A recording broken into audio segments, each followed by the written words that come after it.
تو اپنے ہی لوگوں کو جو اپنی مقامی آزادیوں کے لیے لڑ رہے تھے بالکل ان کو اس عہد میں وہ غدار کہتے تھے لڑنے والوں کو. بالکل. اور جو لوگ انگریز سرکار کا ہاتھ بٹاتے تھے وہ اپنے عہد کے مزین ہوتے تھے. یہ تو بعد میں تاریخ کا ایک دوسرا رخ آیا تو لوگوں نے کہا کہ یہ وہ خاندان تھے جنہوں نے اپنے مفادات کے لیے اپنی جاگیروں کے لیے بڑے بڑے انعام اور اکرام کے لیے جو ہے مقامی حقوق کی تحریکوں کو کچلنے میں انگریزوں کا ساتھ دیا. بالکل ایسے ہی. ہمارے ہاں یہ چیز الٹ ہو جاتی ہے. مثلا جو لوگ اپنے رائٹس کے لیے بادشاہت کے خلاف جدوجہد کرتے تھے ہم ان کو وہ کریڈٹ دینے کے لیے تیار نہیں ہیں بلکہ ان کو بھی مختلف ناموں سے ان کی جدوجہد کو بھی مسخ کرنے کی کوشش کرتے ہیں. اور جو بادشاہ کا اس ریاست کے بنانے میں جو رول تھا اس کو بھی اپنے مذہبی تعصبات کی نظر کر دیتے ہیں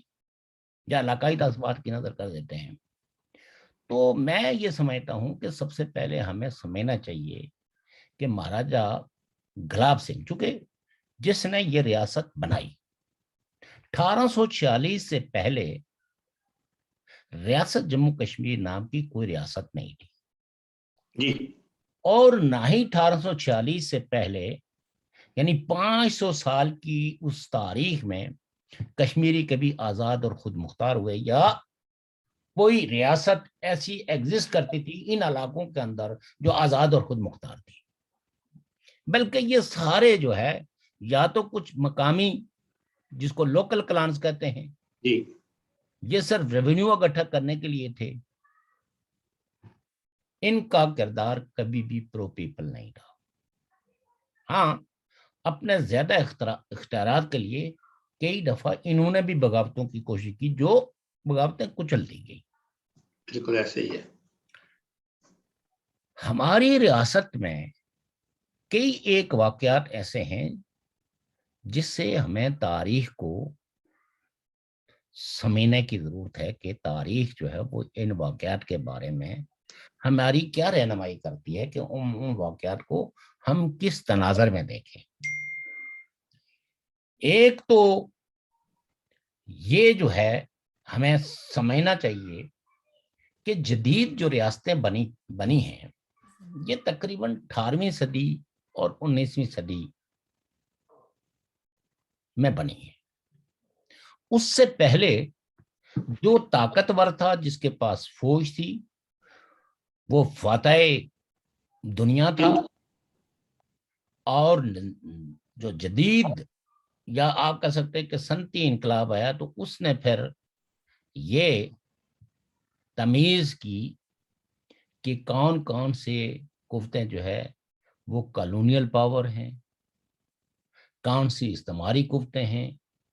کون سے اپنے مفادات کے لیے کالونیاں بناتی ہیں قوموں کو فتح کرتی ہیں اور ان کو غلام بناتی ہیں اور ان سے لگان لیتی ہیں. اس سے پہلے اگر آپ دیکھیں یعنی قرون وسطیٰ کی اگر تاریخ دیکھیں تو یہ فتوحات جو ہے وہ کسی قبیلے کا جو ہے پرائیڈ ہوتا تھا. ابھی آپ اگر دیکھ لیں جو ہمارے پاکستان کے جو ہے پرائم منسٹر ہیں انہوں نے کس کنٹیکسٹ میں کہا لیکن انہوں نے ایک حوالہ دیا حضرت خالد بن ولید کا کہ دوران جنگ اور ساتھ میں ان کی تعریف میں یہ کہا کہ انہوں نے کوئی جنگ ہاری نہیں لیکن دوران جنگ جو ہے ان سے قیادت لے لی گئی. بدقسمتی یہ ہے کہ عمران خان صاحب کی جو تاریخ ہے وہ کوئی زیادہ انہوں نے باریکی سے پڑھنے کی کوشش نہیں کی کہ اس وقت جو امیر ہوتا تھا اس کی فوج کا کوئی ایک سپہ سالار نہیں ہوتا تھا. جی جو ہر گروپ ہوتے تھے مختلف قبائلی ہوتے تھے گروپ ہوتے تھے مختلف قبائل ہوتے تھے اور اس کی وجہ سے ایک دوسرے کے ساتھ جیلسی بھی ہوتی تھی کہ اس کے حصے میں زیادہ فتوحات آئی ہیں میرے حصے میں کم فتوحات آئی ہیں. اور جو آخری یرموک کی جو لڑائی ہے جی اس میں جو جو خالد بن ولید کے ہم اثر تھے، مجھے اس وقت ان کا نام سعد بن ابی وقاص، ہاں، سعد بن ابی وقاص، ان کو جب بیماری سے اٹھا کے لایا گیا. تو کہنے کا مطلب یہ ہے کہ پہلی بات یہ ہے کہ اس عہد میں کوئی ایک کمانڈر اینڈ چیف نہیں تھا، یہ جدید تصور ہے. بلکہ مہاجرین اور انصار کے وہ لشکر تھے. نہیں، انصار نے دیکھا ان کو معزول کیوں کیا گیا. عمران خان صاحب کو یہ وجہ نہیں پتا کہ ان کو معزول کیوں کیا گیا. ان پہ شکایت تھی کوئی ہاں، یہ ایسا نہیں تھا کہ کوئی حضرت عمر کا کوئی خدا نہ خواستہ کوئی ان سے کوئی ذاتی جھگڑا تھا. نہیں، بلکہ انصار نے پروٹیسٹ کیا. بالکل. پروٹیسٹ کس لیے کیا کہ ایک جنگی سردار جو باغی سردار تھا، اس باغی سردار پہ جب انہوں نے فتح پائی، جی اس کو قید کر لیا. اس کی بیوی یا بیٹی سے شادی کی تھی، نکاح بیوی تھی، بیوی سے نکاح کیا، لیلا اس کا نام، لیلا جی، ان سے نکاح کیا تھا. اور اس کو یہ بھی ایک تاریخی واقعہ ہے، برسبیل تذکرہ ہم اپنے لوگوں کو ذرا تھوڑا سا جی. تو جب انہوں نے اس کو حاضر کیا اپنے دربار میں، تو اسے کہا کہ تم نے مسلمانوں پہ بڑا ظلم کیا، تم نے یہ کیا. اس نے کہا کہ نہیں، میں نے تو اپنے قبیلے کے لوگوں کو کہا تھا کہ تم مسلمان ہو جاؤ، اور اس سے پہلے جو کچھ بھی ہوا تو اس کی میں معافی چاہتا ہوں. اس نے کہا تم کیا توقع کرتے ہو کہ میں تمہارے ساتھ کیا سلوک کروں گا. اس نے کہا یہ تو آپ مناصر ہے، میں آپ کے بارے میں تو کوئی پریڈکٹ نہیں کر سکتا ہوں. تو حضرت عمر نے اس شخص کو باوجود اس کے کہ اس نے معافی بھی مانگی اور اپنے قبیلے کے لوگوں کو کہا آپ مسلمان بھی ہو جاؤ، انہوں نے اس کو قتل کروا دیا تھا. قتل کروا دیا. لیکن قتل سے پہلے اس کی بیوی جو ہے وہ ان کے پاس آئی اور اس نے کہا کہ میں اپنے خامد کی جان بخشی چاہتی ہوں. تو کان میں ان کے کسی کولیگ نے، حضرت خالد بن ولید کے کسی کولیگ نے انہیں بتایا کہ یہ بے پناہ خوبصورت خاتون ہے. تو حضرت عمر نے کہا کہ تم کیا، حضرت خالد نے کہا کہ تم کیا سمجھتی ہو کہ میں تمہارے کہنے پہ تمہارے خامد کو چھوڑ دوں گا. اس نے کہا میں تو یہی توقع لے کے آئی ہوں، میں اس کی زندگی کی جو ہے وہ رحم کی اپیل کرتی ہوں. لیکن انہوں نے رحم کی نہیں کی، بلکہ اس کو قتل کر دیا، اور بعد ازاں اسی خاتون سے انہوں نے شادی کر لی. اور جب یہ بات انصار کے جو مقتدر لیڈرز تھے، جو مسلمان تھے،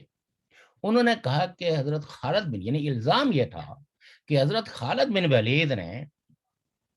اپنی طاقت کا ناجائز فائدہ اٹھایا، اور جب ان کو اس کی بیوی، خوبصورت بیوی پہ نظر پڑی تو اس لیے انہوں نے اس کو قتل کر کے اس کو اپنے عقد میں لے لیا. یہ شکایت جا کے حضرت ابو بکر کے پاس بھی پہنچی،